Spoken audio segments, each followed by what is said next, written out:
Hey welcome to my channel physics 9.8 और मैं आमिर अंसारी आपका अपना मास्टर घर का मास्टर। आज क्लास 11th की शुरुआत होने वाली है पहली यूनिट से, यूनिट्स एंड मेजरमेंट से। जी हाँ, एग्जैक्टली वही फिजिकल क्वांटिटी, वहीं से शुरुआत करने वाला हूँ। बस वीडियो अगर बोरिंग लगे तो यार 1.5 से करके देखने का है, छोड़ने का नहीं, वीडियो स्किप नहीं करना बीच में का। ये टॉपिक बहुत ही थ्योरेटिकल है तो बीच में स्किप नहीं करना, लेकिन कुछ कुछ काम की बातें हैं। बात समझ में आ गई है तो जल्दी से कॉपी पेन निकालो, शुरू करते हैं।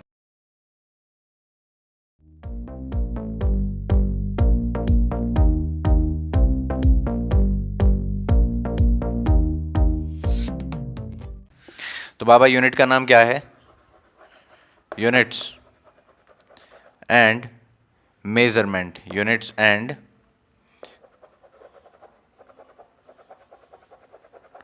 मेजरमेंट। यूनिट्स एंड मेजरमेंट में कुछ भी बोलूं जरूरी है कि फिजिकल क्वांटिटी पता लग जाए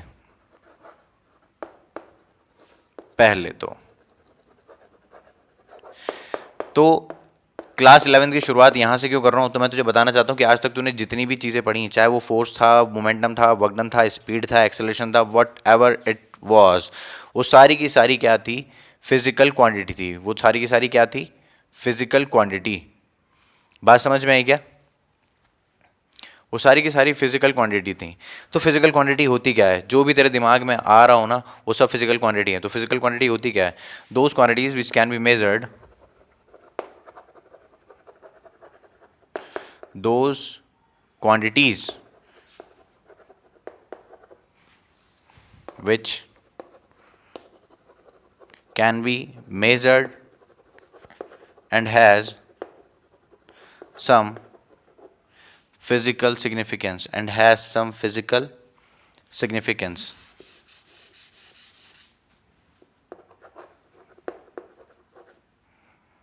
and has some physical significance। जिनको नाप तोल की जा सके और जिनका कोई फिजिकल सिग्निफिकेंस होता हो, जिनकी नाप तोल की जा सके और उनका कोई फिजिकल सिग्निफिकेंस होता हो। बात समझ में आ गई क्या? तो फिजिकल सिग्निफिकेंस हो, बहुत अच्छी बात है। एग्जांपल के तौर पे क्या लिख दे बाबा? जो तेरे दिल में है लिख दे। एग्जांपल के तौर पे क्या लिख दे? जो भी तेरे दिमाग में आ रहा हो, speed, velocity, acceleration, momentum, torque, कुछ भी, energy, work done, power, what ever it was, जो भी तूने पढ़ रखा था कुछ भी लिख दे यहाँ पे। समझ में आ गया? मैं दो तीन नाम लिख देता हूँ, speed, acceleration, work done, etcetera. किसी को शिकायत नहीं होनी चाहिए कि मेरा वाला क्यों नहीं लिखा। लिख दिया, चल ठीक है, बढ़िया। तो फिजिकल क्वांटिटी लिख दी। अब ये फिजिकल क्वांटिटी यार तीन तरह की होती हैं। कितने तरह की होती हैं? बेसिकली ये तीन तरह की होती हैं, 3 टाइप्स। नंबर 1,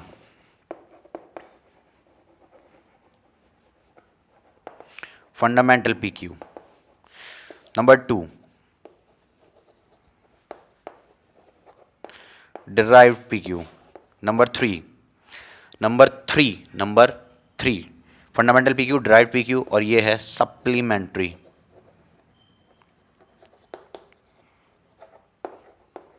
तो जितनी भी फिजिकल क्वांटिटीज तूने पढ़ी हैं वो आज तक तीन कैटेगरीज में डिवाइड की गई हैं। वो आज तक कितनी कैटेगरीज में डिवाइड की गई हैं? तीन कैटेगरीज में डिवाइड की गई हैं। फंडामेंटल पीक्यू, डिराइव्ड पीक्यू, और कौन है? Supplementary PQ. बात समझ में आ गई क्या? बहुत शानदार। तो तू ये भी समझ गया होगा कि सबसे पहले मैं फंडामेंटल डिस्कस करने वाला हूँ। सबसे पहले मैं क्या डिस्कस करने वाला हूँ? फंडामेंटल।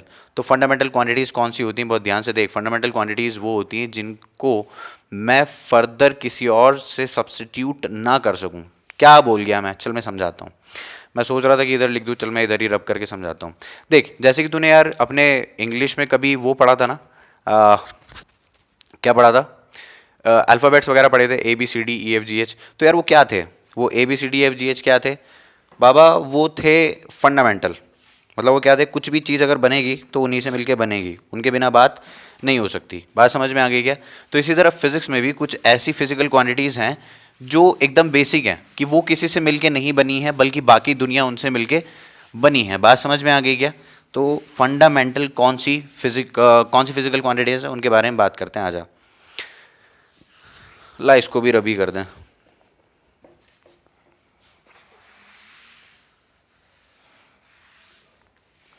देख,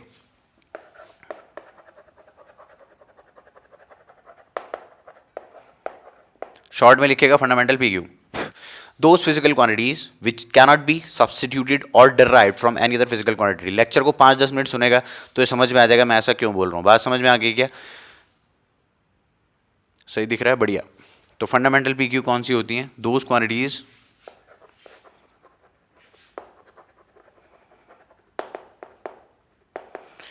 quantities which cannot be substituted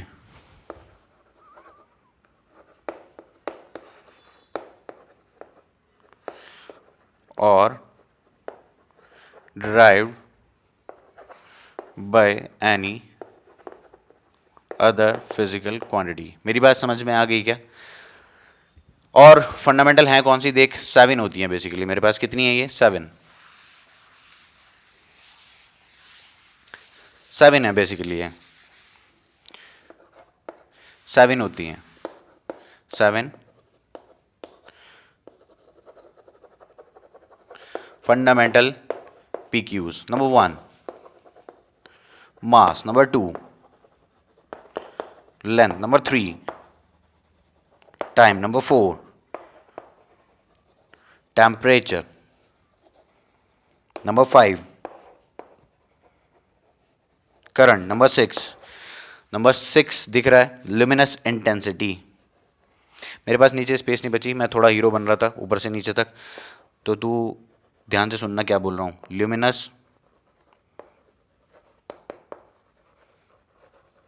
intensity. Number 7 का दिख रहा है? बहुत शानदार दिख रहा है भाई, ठीक है। ल्यूमिनस इंटेंसिटी के बाद मैंने यहां पे बोला अमाउंट ऑफ सब्सटेंस।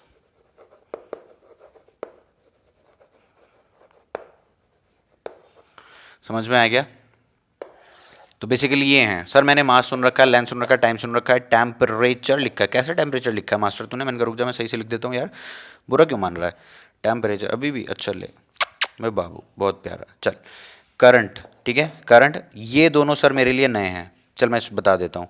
तो ल्यूमिनस इंटेंसिटी वो होती है जो मेरे मुंह पे अभी पड़ रही है, वो चमक है। बात समझ में आएगी? जो तेरी स्क्रीन से लाइट बाहर आ रही है वो इंटेंसिटी, वो चमक, वो ल्यूमिनस इंटेंसिटी है। बात समझ में आ गई क्या? उसको मेजर किया जाता है ल्यूमिनस इंटेंसिटी में।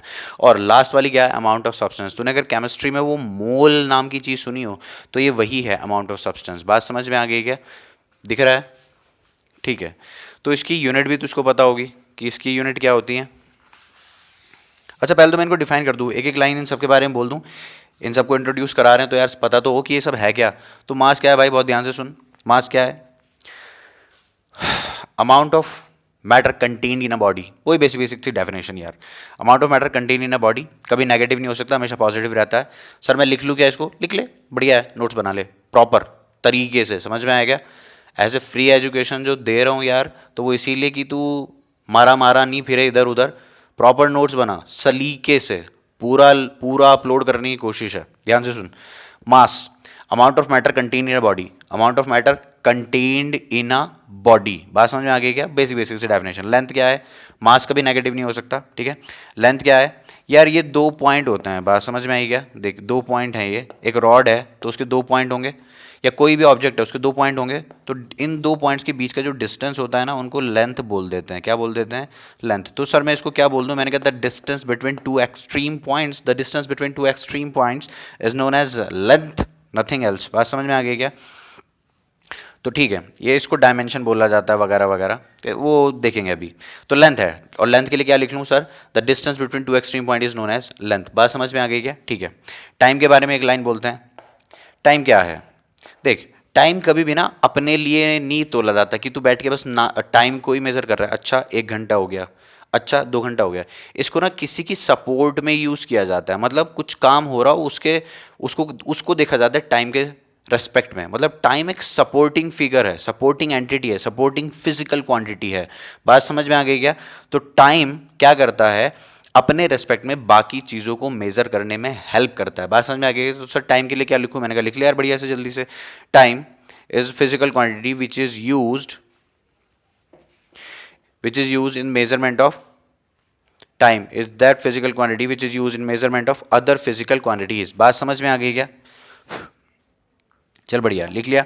नेक्स्ट हम लिख रहे हैं टेम्परेचर के लिए। टेम्परेचर क्या है सर? मैंने तो टेम्परेचर के लिए पढ़ रखा है डिग्री ऑफ हॉटनेस और coldness is known as temperature. Degree of hotness और coldness is known as temperature. मैंने कहा यार बहुत शानदार, वही डेफिनेशन है, लेकिन वो एकदम लो लेवल की डेफिनेशन है। टेम्परेचर क्या होता है यार? रिलेटिव, क्या बोला? रिलेटिव हॉटनेस को रिलेटिव हीट एनर्जी लिख ही देता हूँ, ये वाली इंपॉर्टेंट है, ये अभी तक तुमने कहीं सुनी नहीं थी 9th 10th तक।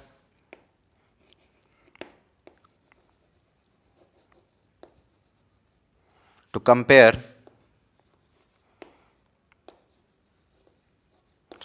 relative heat content of bodies,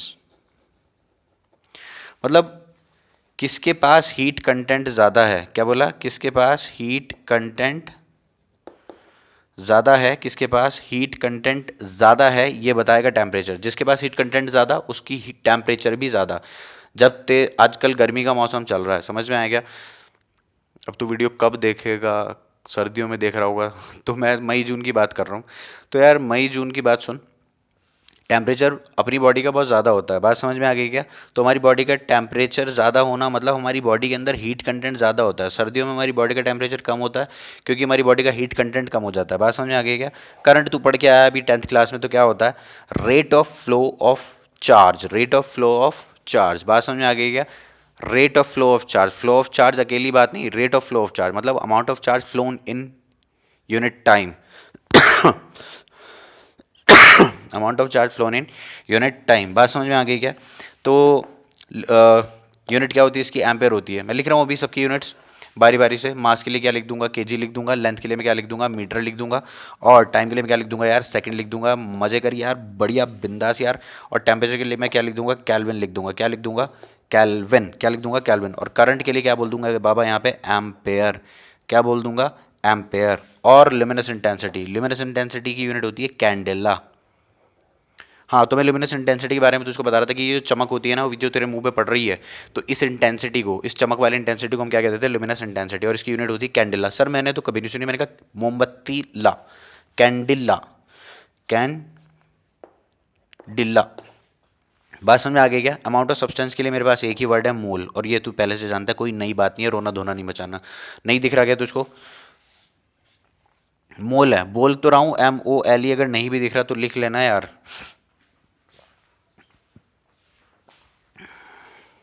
मोल। बात समझ में आ गई क्या? मोल है, MOLE। ठीक है, चलो बहुत शानदार, इतनी बातें हो गई यार। अब 1 kg, 1 metre, 1 second, 1 kelvin, 1 ampere, 1 candela, 1 mole, इसकी डेफिनेशन तुझे मैं अभी स्क्रीन पे एक पिक आएगी तो लिख लेना, उनको नोट कर लेना।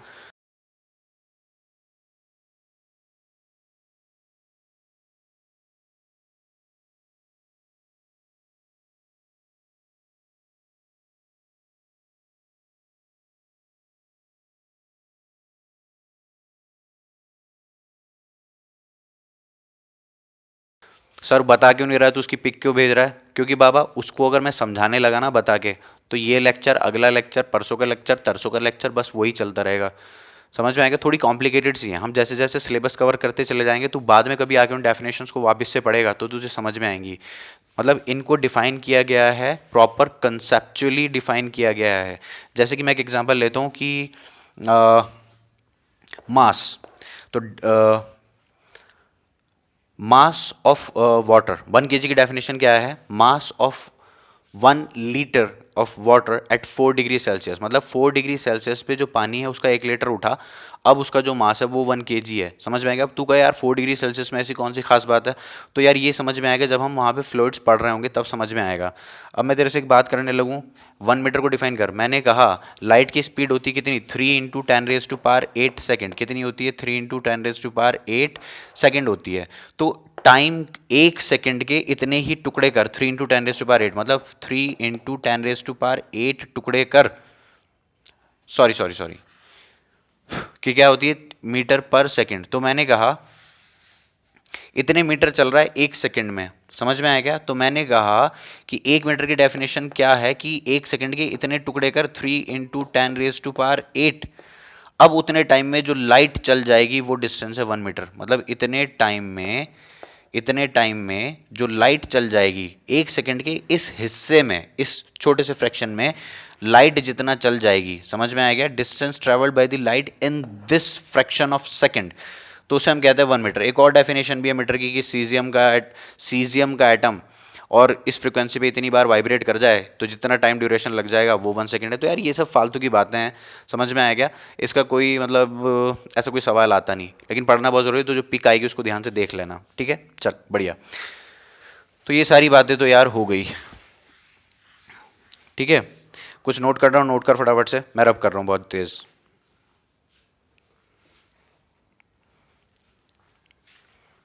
अमाउंट ऑफ सब्सटेंस के बारे में सर तो कुछ ज़्यादा नहीं बोला, मैंने कहा यार वो 6.023 इंटू 10⁻23 जो होते थे ना, वही क्या, वही मतलब जैसे 1 2 3 4 5 6 7 8 9 99 प्लस 1, उसको तो एक वर्ड बोलता है 100, तो इसी तरह 6.023 इंटू 10⁻23 एक नंबर को तू क्या बोलता है, मोल बोलता है। बात समझ में आ गई क्या।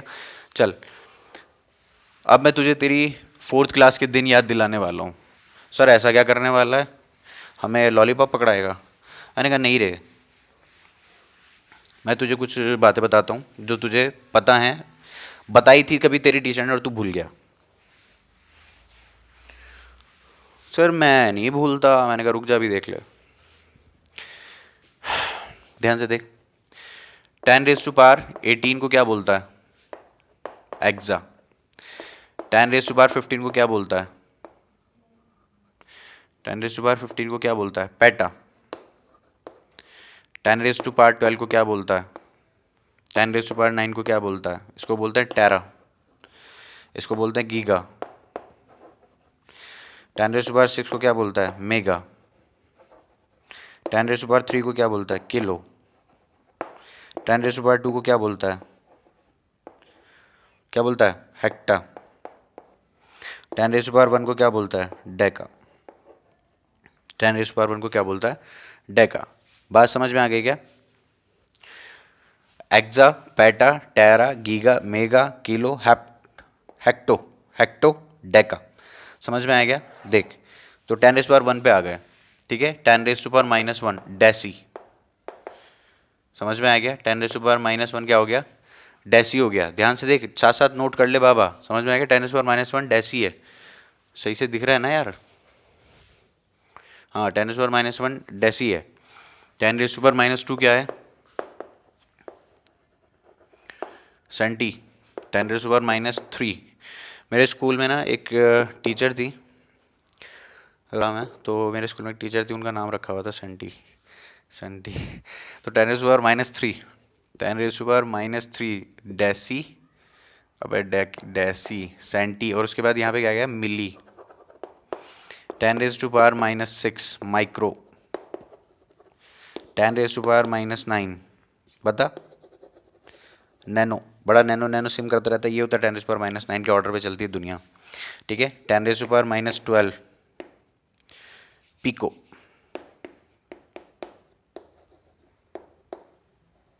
समझ में आया क्या।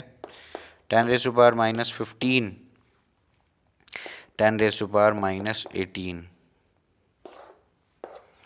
देख काम के तो बस यहीं तक है, काम के तो बस यहीं तक है। 10⁻15 को बोलते हैं फैमटो। 10⁻15 को क्या बोलते हैं, फैमटो, और इसको बोलते हैं एटो। 10⁻15 को क्या बोलते हैं, फैमटो, और इसको क्या बोलते हैं, एटो। ऐसे ही यार स्टाइल फालतू का, यहाँ तक काम का है, यहाँ तक काम का है, यहाँ तक भी नहीं, गीगा से देख ले, बस इतना काम का है तेरा, यहाँ से लेके यहाँ तक, बाकी स्टाइल है। समझ में आया क्या, फुल स्टाइल। नोट कर ले फटाफट से, पॉज मार के।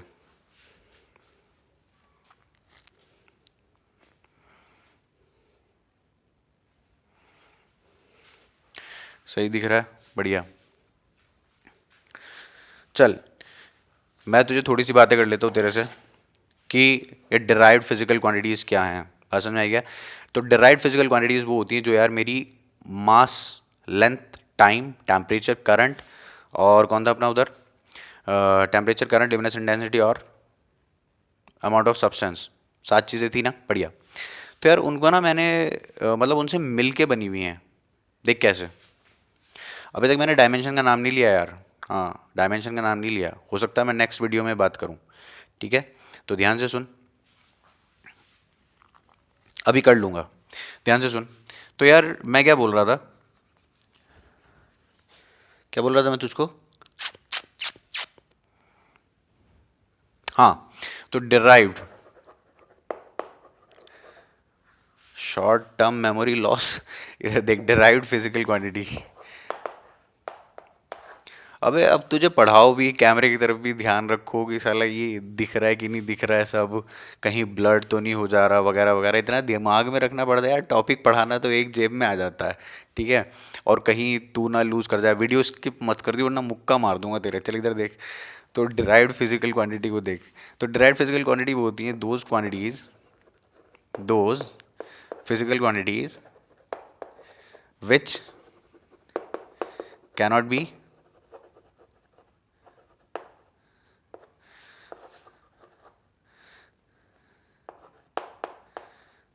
ओ तेरी sorry, which can be substituted, देखा देखा देखा देखा, which can be substituted, these physical quantities which can be substituted और derived from any other physical quantity. पता मेरे दिमाग में क्या चल रहा था, मैंने कहा तू वीडियो देखता रहे और एकदम से तेरे स्क्रीन पे कोई एक नोटिफिकेशन पॉपअप हो कि भाई उसकी वीडियो आ गई। वो बहुत सारे रहे, चंचलानी है, बेनीवाल है, स्वैगर शर्मा, पता नहीं भाई क्या क्या बना रखा है, एकदम बर्बाद। अब तो सोचा कि मास्टर तो कहीं नहीं जा रहा ना पढ़ाई कहीं जा रही, ये वीडियो चली जाएगी, पहले इसको देख लो। अबे इधर देख ध्यान से। तो मैं क्या बोल रहा था, डिराइव्ड पीक्यू में those physical quantities which can be substituted और derived from any other physical quantity, from any other क्या, फ्रॉम फंडामेंटल फिजिकल क्वांटिटी। बात समझ में आ गई क्या? अदर की जगह हम क्या लिखे हैं यहाँ पे, फंडामेंटल, फ्रॉम फंडामेंटल। कहाँ से डिराइव्ड हो सके, फंडामेंटल से डिराइव्ड हो सके, तो हम उनको क्या कह देते हैं, फ्रॉम फंडामेंटल पीक्यूज। एग्जाम्पल के तौर पे देख ले, mass, length, time, temperature, current, amount of substance और लिमिनस इंटेंसिटी को छोड़ के जितनी भी तेरे दिमाग में फिजिकल क्वांटिटीज आती हैं वो सारी की सारी डिराइव्ड फिजिकल क्वांटिटीज हैं। ये बात मान ले। सर मुझे तेरी बात पे यकीन नहीं हो रहा। मैंने कहा स्पीड के बारे में सुनना चाहता है, देख ले।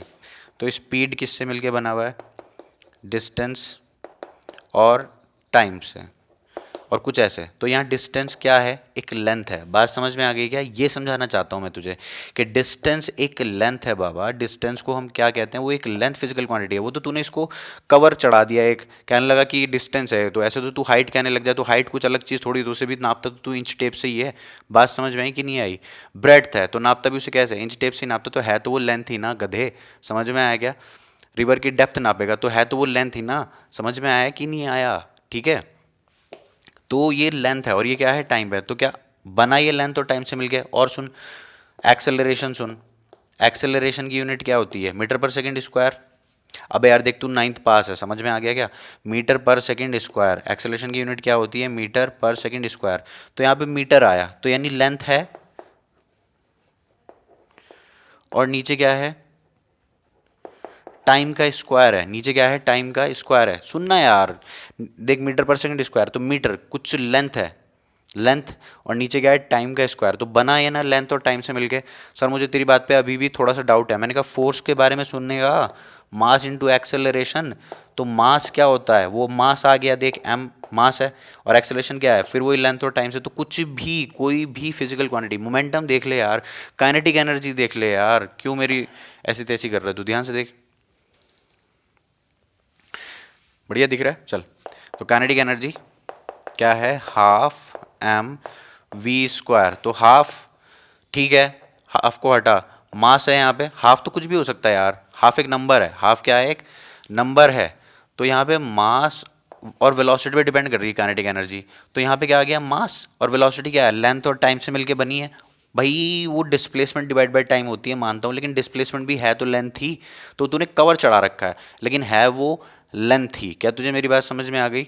बहुत शानदार। तो मास इनटू वेलोसिटी का स्क्वायर। तो हर चीज़, हर दूसरी चीज़ जो भी तेरे दिमाग में आ रही है, पार, वोल्टेज डिफरेंस सर मैं पढ़ के आया अभी, सर मैं रेजिस्टेंस पढ़ के आया, सर मैं इलेक्ट्रिकल पावर पढ़ के आया, सर मैं हीट एनर्जी पढ़ के आया, सब कुछ इसी से मिलके बनी है। तो नेक्स्ट वीडियो देखेगा ना, तुझे अपने आप क्लैरिटी आ जानी है। बात समझ में आ गई क्या? तो फिलहाल मैं तुझे समझाना चाहता हूँ कि डिराइव्ड फिजिकल क्वांटिटीज़ वो होती हैं जो फंडामेंटल फिजिकल क्वांटिटीज से डिराइव्ड हो सकती हैं। बात समझ में आ गई क्या? लास्ट में तुझे कुछ एक समझाना चाहता हूँ बात, जिसको मैं क्या कहूँगा, supplementary units, supplementary physical quantities. क्या कहूँगा, सप्लीमेंट्री फिजिकल क्वांटिटीज। ठीक है, तो जल्दी से कुछ नोट करना हो नोट कर। मैं इतने मिटाता हूँ।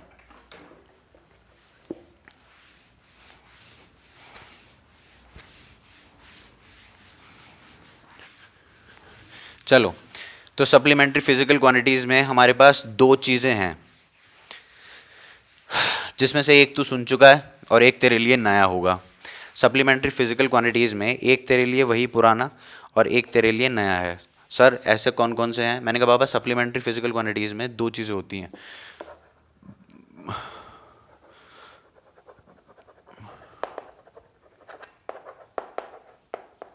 तो सप्लीमेंट्री फिजिकल क्वांटिटीज में बाबा दो चीज़ें होती हैं। सबसे पहली कौन सी होती है? Plane angle. कौन सी एंगल? Plane angle. सर ये तो मैं पढ़ चुका है, पागल है। मैंने कहा भाई दूसरी सुनना, देख सुन के तेरी ना हो गई। Solid angle. सर ये तो मैंने कभी नहीं सुना, बस आगे ज़मीन पे। ध्यान से सुन। तो प्लेन एंगल, तो प्लेन एंगल के बारे में बात सुन यार। ये प्लेन एंगल कौन सा होता है? ये वही है जो तू पढ़ के आया हुआ है। सर कौन सा एंगल? मैंने कहा यार ये एक लेंथ ऑफ आर्क, एक लेंथ ऑफ आर्क सेंटर पे जितना एंगल सबस्टेंड करता है उसी को मैं क्या कह देता हूँ? Plane angle. समझ में आ गया क्या? प्लेन एंगल, बात समझ में आ गई क्या? ये लेंथ ऑफ आर्क है, तो लेंथ ऑफ आर्क जितना एंगल सबस्टेंड करता है सेंटर पे, इसको क्या बोल दे? सेंटर बोल दे। इसको क्या बोल दे? सेंटर। और ये क्या है? रेडियस। इसको क्या कहते हैं? रेडियस कहते हैं। तो लेंथ ऑफ आर्क जितना एंगल सबस्टेंड कर देता है सेंटर पे उसी को क्या कह देते हैं? Plane angle. उसी को हम क्या कहते थे? Plane angle. और एक और काम की बात सुन, देख तुझे ये पता होगा कि length of arc is equal to r theta होता है, तो बहुत ध्यान से सुन, यहाँ पे थीटा क्या हो गया? Length divided by radius.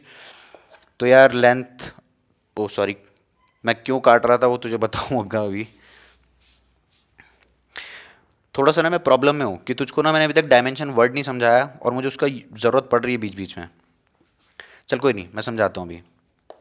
तो मैं तुझे ये समझाना चाहता हूँ कि यार लेंथ भी मीटर में ही लिखी जाएगी और रेडियस भी मीटर में ही लिखा जाएगा। 2 मीटर और यहाँ पे क्या आएगा? 4 मीटर। कुछ भी, जो भी यार वट एवर, लेकिन इतना है कि ऊपर भी मीटर नीचे भी मीटर, तो मीटर मीटर कैंसिल हो जाएगा, तो थीटा की कोई यूनिट नहीं होगी। और ये ख्याल तेरे मन में आया और तेरी इसकी यूनिट होती है बाबा। हाँ सर डिग्री, डिग्री, अबे डिग्री नहीं गधे, डिग्री नहीं होती, रेडियन होती है। यहाँ पे अब तू बड़ा हो गया, अब तेरे लिए एंगल की यूनिट डिग्री नहीं है। समझ में आ गया? हाँ बड़ा हो गया तू। नहीं सर मैं तो पबजी खेलता हूँ अभी भी। खेल ले। चल ध्यान से सुन, थीटा की यूनिट क्या है? रेडियन। एंगल की यूनिट आज के बाद रेडियन है। तूने डिग्री बोला ना, तेरे ऐसी तैसी कर दूं मैं तेरी। डिग्री नहीं नहीं नहीं नहीं, कभी नहीं, रेडियन। बात समझ में आ गई क्या? तो डिग्री थीटा, ओ सॉरी रेडियन, समझ में आ गया? तो थीटा को क्या बोलेंगे हम? यूनिट क्या है इसकी? रेडियन। तो डेफिनेशन क्या हो गई? 1 रेडियन की डेफिनेशन क्या हो जाएगी? 1 रेडियन की डेफिनेशन समझ पहले तो, ये मैं तुझे समझाऊंगा। जैसे वहाँ पे 1 मीटर 1 kg था ना, ये समझा सकता हूँ। देख, जिस दिन जिस दिन लेंथ ऑफ आर्क रेडियस के इक्वल हो जाए तो जो एंगल सबस्टेंड हो रहा होगा वो 1 रेडियन होगा। जिस दिन लेंथ ऑफ आर्क, देख, angle swept by the radius is said to be 1 radian when the length of arc is equal to the radius, when the length of arc is equal to the radius. The angle swept by the radius is said to be 1 radian when the length of arc is equal to the when the length of arc is equal to its radius. बात समझ में आ गई क्या? तो 1 radian जब L equals to R होगा तो थीटा कितना होगा? 1 रेडियन। तो 1 रेडियन की डेफिनेशन मिल गई तुझे, बहुत बढ़िया भाई, ये सब बातें हो गई। तो यूनिट होती है इसकी, समझ में आया क्या? क्या है? रेडियन है। ठीक है, अब एक यहाँ पे क्या सुन ले भाई, सॉलिड एंगल। देख बहुत ध्यान से सुन,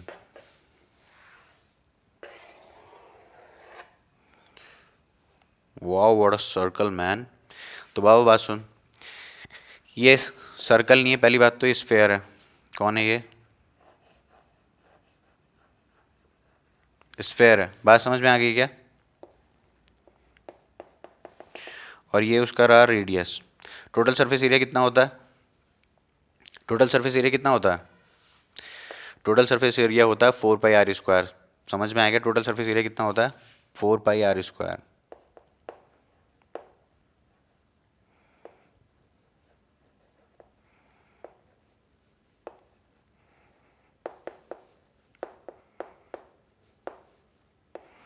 4πr²। बात समझ में आ गई क्या? अब मेरी बात सुन।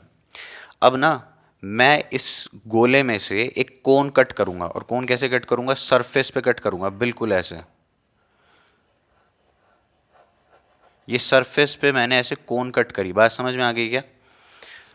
और वो तो तू थोड़ा सा गंवार है, वरना मैं इसको ना यहाँ पे दिखा के मैं इसको बोलूँ कि मैंने सरफेस पे कट कर ली। समझ में आया क्या? तू कहेगा कि पहले ही कट कर दी। बाबा ये सरफेस है, मैंने सरफेस पे ना एक कोन कट कर दी। समझ में आया क्या? और इसका एरिया मैंने कहा ये ए है। समझ में आया क्या? बहुत ध्यान से सुनना। ये कोन है, पहली बात तो समझ, ये कोन है, और ये भी आर है, और ये भी आर है। सर मुझे ना फील नहीं आ रही है, मैं क्या करूं? अबे सुन ध्यान से, सुन मेरी बात, दोबारा सुन। एक तो ये सीधा बैठ, तू क्या लेट के वीडियो देख रहा है पागल कहीं का? सीधा बैठ के देख। तो ये आर रेडियस का एक स्फेयर है। अब सरफेस से सेंटर तक मैंने एक कोन काट दी। बात समझ में आ गई है? कोन कट कर ली। ध्यान से सुनना मेरी बात को, कोन कट कर ली। अब इस कोन का जो सरफेस एरिया है, ये जो सेंटर पे एक एंगल बनाएगा ना, यहां पे क्या बना रहा था? लेंथ ऑफ आर्क एक एंगल बना रहा था। यहां पे कोई एरिया एंगल बनाएगा। समझ में आएगा? और इस एंगल को मैं ऐसे रिप्रेजेंट करता हूं भाई, ऐसे रिप्रेजेंट करता हूँ ओमेगा से। सर ये तो ओमेगा है, ओम है। मैंने कहा भाई ज़रूरी नहीं कि किरदार एक हो और वो एक ही पिक्चर बनाए ज़िंदगी में। बात समझ में आ गई क्या? सलमान खान बहुत सारी पिक्चर बनाता है, तो तुझे हमेशा ये दिखे तो वो ओम ही हो, ज़रूरी नहीं है। बात समझ में आ गई क्या? तो ये ओमेगा है, सॉलिड एंगल का सिंबल है। ये किसका सिंबल है? सॉलिड एंगल का। बात समझ में आ गई क्या?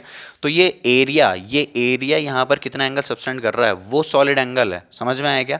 और इसकी यूनिट क्या होती है बाबा? स्टेरेडियन। सर मुझे ना फील नहीं आ रही ज़्यादा, मैंने कहा लोड बना ले। ऐसा कभी बहुत यूज़ नहीं होता, ये 12th क्लास में, कभी 11th क्लास में कुछ जेई एडवांस वाले सवालों में यूज़ हो जाता है। इतना लोड मत ले।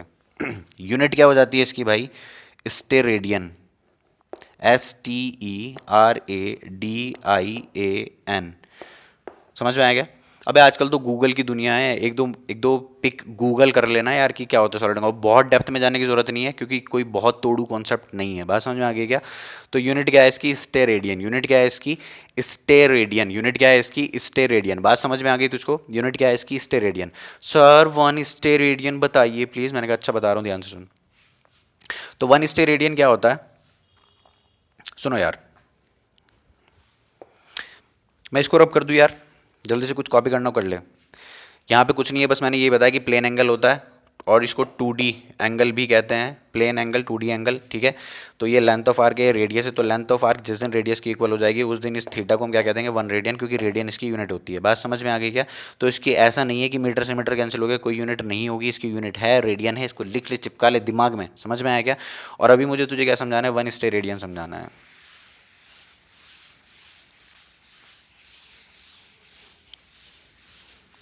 बहुत ध्यान से सुन, देख। टोटल सरफेस एरिया कितना होता है? टोटल सरफेस एरिया कितना होता है? 4πr²। 4πr², ठीक है? ठीक है।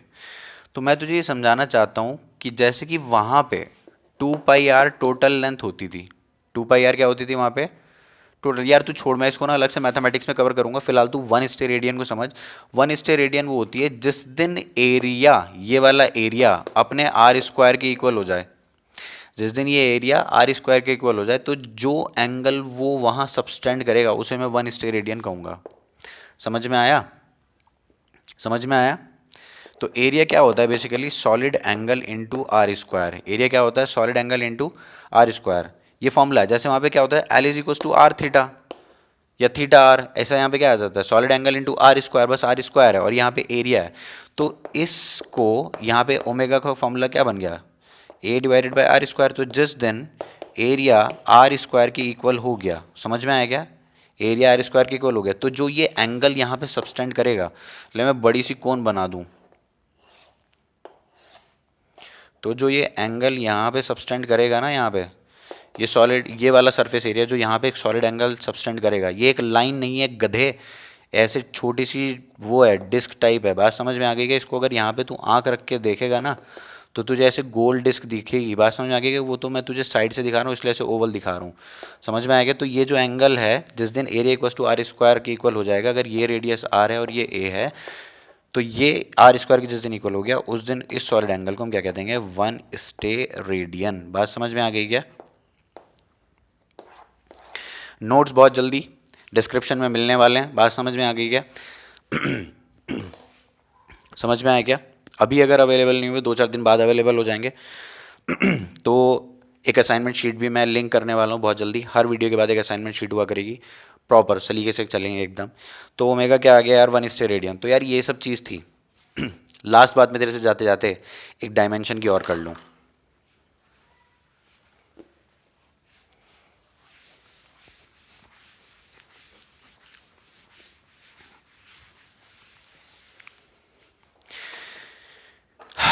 देख भाई,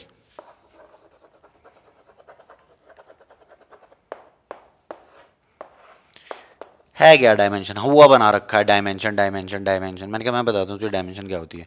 मैंने कहा यार मेरे पास 3 एक्सिस हैं, मेरे पास 3 एक्सिस हैं, एक एक्स है, एक वाई है और एक जेड है। बात समझ में आ गई? मैं हमेशा इन 3 डायरेक्शन में ही किसी डायरेक्शन में चलूँगा। बात समझ में आ गई क्या? ये तो एक्स होगा, या वो वाई होगा, और या वो जेड होगा। बात समझ में आ गई क्या? तो यार ये 3 डायरेक्शन हैं, समझ में आ गया? तो 3D, 3 डायमेंशनल, समझ में आया क्या? तो यार इसी तरह फिजिक्स में किसी भी चीज़ को डिफाइन करने के लिए मेरे पास जो फंडामेंटल हैं, यहाँ पे डायरेक्शन को डिफाइन करने के लिए मेरे पास 3 फंडामेंटल हैं, एक्स वाई और जेड। तो मैंने कहा 3 डायमेंशनल। लेकिन फिजिक्स की दुनिया में मुझे अगर किसी भी टर्म को डिफाइन करना है, मेरे पास 7 फंडामेंटल्स हैं। कितने फंडामेंटल्स हैं? 7 फंडामेंटल्स हैं। उन 7 फंडामेंटल्स को मैंने अलग अलग डायरेक्शन मान लिया, डायमेंशन मान ली, मतलब कि इस मास को मैं कुछ कहने लगा, एम से रिप्रेजेंट करने लगा, लेंथ को एल से रिप्रेजेंट करने लगा।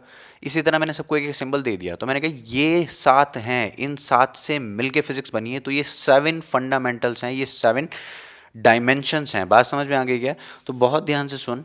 तो मास जब भी कहीं आया तो मैंने उसके लिए क्या यूज़ कर लिया, कैपिटल एम। इन्हीं से मिलके बना है। तो मास कहीं भी आया तो मैंने उसके लिए क्या यूज़ कर लिया, कैपिटल एम। बात समझ में आ गई क्या? और कहीं पे अगर लेंथ आ गया तो मैंने उसके लिए क्या यूज़ कर लिया, कैपिटल एल। सर मेरे स्कूल वाले टीचर ने ना मुझे यहाँ पे काट दिया था, मुझे काट दिया थी नहीं, मतलब मेरा आंसर काट दिया था।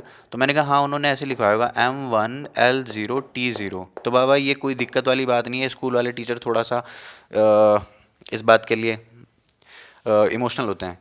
जैसे कि यार अब यार साथ में नहीं लिखे तो इसका मतलब नहीं है, लेकिन होता है ना कि जब हम रिश्तेदार में जाते हैं तो अब तू गया, मम्मी पापा नहीं गए, तो पूछते हैं तेरे से मम्मी नहीं आई, तो कहता है हाँ हाँ जी मम्मी नहीं आई, पापा भी नहीं आए, हाँ जी नहीं आए।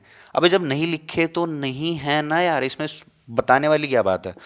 तो इसी तरह टाइम के लिए हमारे पास क्या है यार, कैपिटल टी। बात समझ में आ गई क्या? टाइम के लिए कैपिटल टी। और उसके बाद सुन, यहाँ पे क्या था तेरे पास, टेम्परेचर था। तो टेम्परेचर के लिए हम केल्विन यूनिट थी, तो कैपिटल के एक सिंबल ले लिया हमने।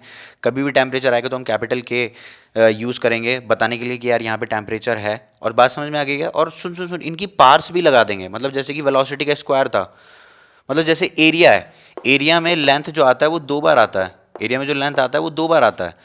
तो लेंथ की पार 2, मतलब लेंथ 2 बार यूज हुआ। बात समझ में आ गई कि तो पार्स भी लगाते हैं, तो वो डायमेंशंस, डायमेंशंस पार्स हैं, मतलब किस पार में अवेलेबल हैं ये फंडामेंटल्स। समझ में आया क्या? वो बहुत झग वाली चीज़ नहीं है यार, बस ऐसे मज़े मज़े में निकाल ले, ठीक है। टेम्परेचर इधर ज़्यादा तोड़ू फिजिक्स नहीं लगाने की, नहीं आज ये कॉन्सेप्ट वो कॉन्सेप्ट है, कुछ कॉन्सेप्ट है ही नहीं यार, ऐसा बता दिया और कुछ भी नहीं है, इररिलेवेंट सवाल नहीं। तो टेम्परेचर, टाइम, टेम्परेचर, यहाँ पे कौन है, करंट। करंट के लिए मैं क्या यूज़ करता हूँ यार, एम्पेयर। और एम्पेयर के लिए मैं क्या लगा दिया, कैपिटल ए। और ल्यूमिनस इंटेंसिटी, और उसके लिए बाबा कैंडल ही यूज़ करते हैं, CD यूज़ करते हैं, और यहाँ पे हम मोल ही यूज़ करते हैं। बात समझ में आ गई क्या? ल्यूमिनस इंटेंसिटी के लिए समझ में आएगा, लिखूँ क्या? चल लिख देता हूँ, मरनी। ल्यूमिनस इंटेंसिटी, और यहाँ पे कौन है यार, मोल के लिए कौन आ जाएगा, अमाउंट ऑफ सब्सटेंस। समझ में आ गया? तू समझ ले, ठीक है, अमाउंट ऑफ सब्सटेंस है, ठीक है। तो यार नेक्स्ट वीडियो इसकी आ गई, नेक्स्ट वीडियो आ रही है, मतलब ये वाली भी है और इसके नेक्स्ट वीडियो भी है, ठीक है। खूब मज़े करो, बिंदास पढ़ाई करो, ठीक है। नेक्स्ट वीडियो में मैंने आपके लिए 60 फिजिकल क्वांटिटीज़ का एनालिसिस करके रखा है, ठीक है, वो वीडियो ज़रूर देखना। फास्ट करके देख लेना यार, जानता हूँ तेरे पास टाइम की कमी है, तुझे चैटिंग भी करनी है, तुझे पबजी भी खेलना है, बात समझ आएगा। मेरे टाइम में तो ये सब था नहीं, तो ठीक है चल, ठीक है तेरे टाइम में ये सब है तो तुझे ये सब करना है, मैं समझता हूँ, ठीक है। तो फास्ट फॉरवर्ड स्पीड करके देख ले वीडियो, लेकिन देख ज़रूर ले, बात समझ में आई क्या। मैं सारे कॉन्सेप्ट टच करने वाला हूँ, ठीक है। जो भी तेरे कमेंट हो, जो भी तेरे मन में बात हो, तू कमेंट कर इधर, ठीक है। मन में कुछ भी हो कमेंट कर, समझ में आएगा। तो मन में थोड़ा सा फिल्टर करके लिखना वहाँ पे, ठीक है भाई, तेरे मन में तो बहुत कुछ आता है साले। चल बढ़िया, ठीक है बाबा, चल खूब खुश रहे, बिंदास रहे, बो बॉय, सी यू सून, एंजॉय।